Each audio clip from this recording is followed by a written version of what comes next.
बिस्मिल्लाहिर्रहमानिर्रहीम। अब है हमारे पास next exercise number 15.2 question number 1। Let see with the line segment from 0 0 to 0 1, यानी कि हमारे पास जो पॉइंट है वो 0 0 से 0 1 है।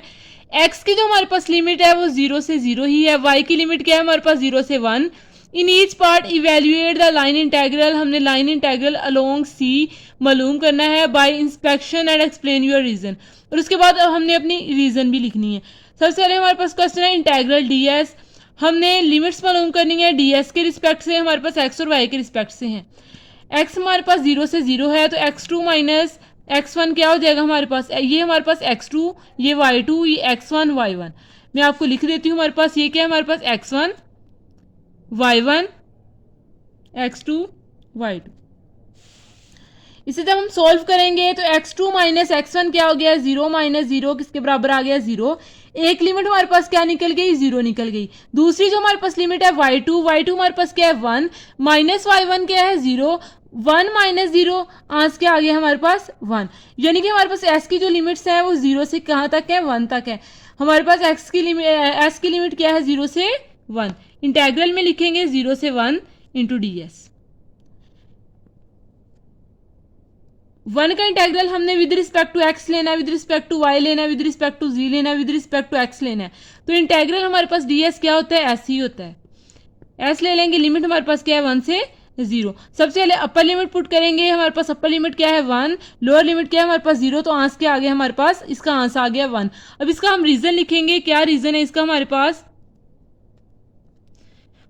इसका रीजन है कि हमारे पास जो इंटेग्रल है ds जो हमारे पास है इंटेग्रल ds वो किसके बराबर है हमारे पास, length of a line segment, और वो किसके बराबर आ गया हमारे पास 1 के इक्वल आ गया। नेक्स्ट अब हम इसका बी पार्ट करेंगे, integral sine x y d y, यानी कि हमारे पास जो इसका बी पार्ट है वो integral c sine x y d y है, और उसकी हमारे पास लिमिट 0 टू 0 1। यानी कि पहले मैं बता चुकी हूँ ये हमारे पास x से 1 है, ये हमारे पास x2 है, ये y1 है, और ये हमारे पास क्या है y2 है। जब हमारे पास लिमिट है विद रिस्पेक्ट टू y तो हम 0 से 1 लेंगे, हमारे पास लिमिट क्या आएगी 0 से 1। x हमारे पास इक्वल किसके आ गया, x हमारे पास इक्वल है 0, y की हमारे पास लिमिट क्या है 0 से 1। तो हम विद रिस्पेक्ट टू y ले रहे हैं तो लिमिट में क्या लेंगे, y की रिस्पेक्ट से लेंगे लिमिट 0 से 1, और लेकिन उसके साथ इंटेग्रल क्योंकि विद रिस्पेक्ट टू y है तो इंटेग्रल क्या लेंगे 0 से 1, और साथ में हम लिख देंगे लिमिट क्यों लिखेंगे, x अप्रोचेस टू 0 है क्योंकि हमारे पास x की हम लिमिट लेंगे, क्योंकि यहाँ x भी आ रहा है, हमने x भी कुछ ना कुछ पुट करना है। तो x की हम लिमिट क्या लेंगे, x हमारे पास क्या अप्रोच कर रहा है 0 के अप्रोच कर रहा है, तो क्योंकि यहाँ भी x 0 है, यहाँ भी x 0 है, x2 भी 0 है, x1 भी 0 है, तो x2 माइनस x1 क्या है, वो x 0 हो गया, तो लिमिट हमारे पास x किसको अप्रोच कर गई 0 को। लेकिन अगर हमारे पास यहाँ dx होता तो हम इंटेग्रल में लिमिट जो है वो dx की लगाते और इन दोनों को माइनस करके जो लिमिट आती वो हम लिमिट पे लगा देते, sine x y d y. Next जब हम इसे सॉल्व करेंगे तो limit as it is x approaches to 0 as it is sine x y d y. Sine x y का integral with respect to d y जब हम लेंगे, sign का इंटेग्रल हमारे पास क्या होता है कोस एक्स वाई, साथ में क्या लगता है minus cos x y over x. Limit हमारे पास क्या है 0 से 1। नेक्स्ट हम इसे सॉल्व करेंगे, limit x approaches to 0 minus cos x, y की जगह पहले 1 पुट करेंगे over x, minus lower limit, जब हम माइनस लोअर लिमिट पुट करेंगे cos x into 0 over x। Limit x approaches to 0 minus cos x over x minus 1 over x। Next जब हम limit अंदर लेंगे, सबसे पहले माइनस को अंदर लेके जाएंगे, उसके बाद हम क्या लगाएंगे लिमिट।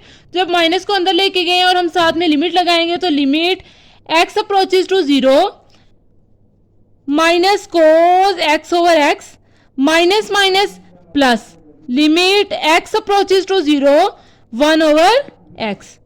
हम पुट करेंगे इसमें तो कोस 0 क्या हो जाएगा हमारे पास 1, कोस 0 ओवर 0 प्लस 1 बाय 0। हमारे पास क्या आ जाएगा, कोस 0 क्या होता है 1 ओवर 0 क्या है माइनस का इन्फिनिटी, यहाँ क्या आ गया प्लस का infinity.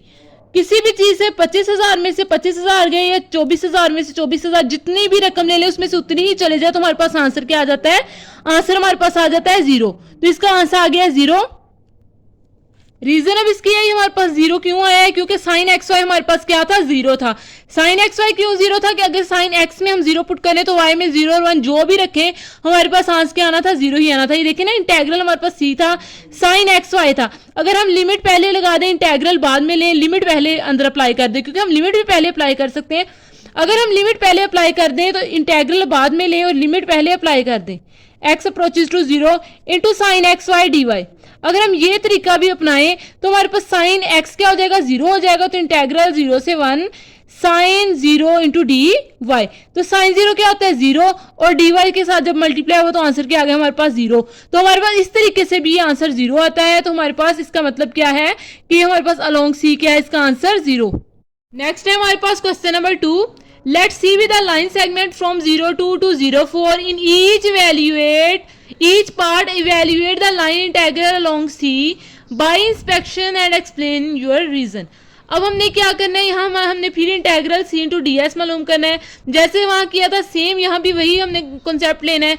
x2 minus x one हमारे पास क्या होगा, x2 minus x one, zero minus zero, zero आ गया। और y2 माइनस वाई वन हमारे पास क्या है, 4 माइनस 2 क्या आ गया हमारे पास 2। और हमारे पास यही लिमिट बन गई है, लोअर लिमिट 0 और अपर लिमिट क्या है 2, क्योंकि लोअर लिमिट ये नीचे वाली होती है, अपर लिमिट क्या होती है ये वाली।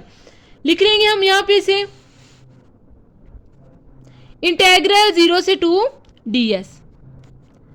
इसका जब हम ds इंटेग्रल लेंगे विद रिस्पेक्ट टू वन का लेंगे विद रिस्पेक्ट टू ds, तो हमारे पास आंसर क्या आएगा, s आएगा। और इसकी लिमिट क्या है 2 से 0। जब हम इसमें लिमिट पुट कर देंगे तो s की जगह 2 माइनस फिर s की जगह क्या है 0, 2 में से 0 गए तो आंसर क्या आ गया हमारे पास 2। इसके अब हम नेक्स्ट रीजन लिखते हैं। इसकी हमारे पास रीजन है, इसकी हमारे पास जो है रीजन इंटेग्रल सी इंटू डी एस किसके बराबर है, length of a line segment, और वो क्या हमारे पास आंसर आ गया है 2 के। नेक्स्ट इसका पार्ट नंबर बी है, जिसका सेकंड पार्ट है वो हमारे पास है इंटेग्रल सी ई की power x y into d x. इसे हम सॉल्व करेंगे विद रिस्पेक्ट टू एक्स।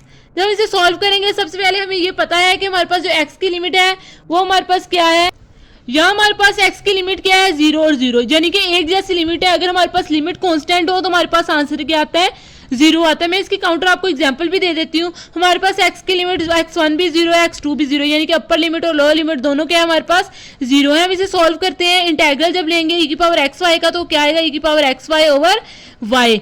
अब हम अगर इसमें लिमिट पुट करें 0, सबसे पहले इसमें जब 0 पुट करेंगे तो हमारे पास क्या आएगा, x की जगह 0 माइनस फिर हम 0 ही लिमिट पुट करेंगे तो 0 इंटू वाई बाय वाई। जब इसे 0 को मल्टीप्लाई करेंगे y से तो आंसर क्या आएगा e की power 0 1 1 by y minus 1 by y. यहाँ पर से कट गया तो आंसर हमारे पास क्या आ गया 0। तो इन जनरल आप समझ लें कि हमारे पास 0 है। इसे आपने पेपर में नहीं करना, आपने सिर्फ इन जनरल बता देना है कि जब हमारे पास दोनों लिमिट्स यानी कि अपर लिमिट और लोअर लिमिट एक जैसी हो, हमारे पास x जो है वो 0 आ जाए तो उसका dx जो है derivative with respect to x भी क्या आ जाएगा 0 आएगा।